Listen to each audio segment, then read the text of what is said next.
You are looking at Julian's pronunciation guide, where we look at how to pronounce better some of the most mispronounced words in the world, like this other curious word. But how do you say what you're looking for today?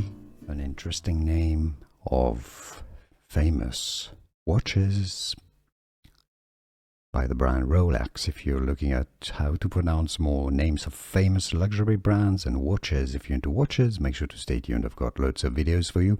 Rolex is how you say it, Rolex or Rolex, as the Americans would say.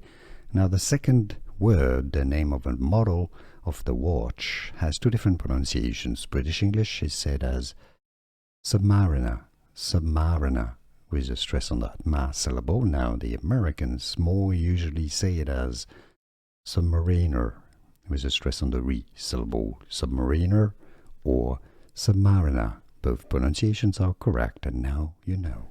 Here are more videos on how to pronounce more confusing words and names too many mispronounced. Like this video if you found it useful. I appreciate your support. I'll see you soon, and thanks for watching.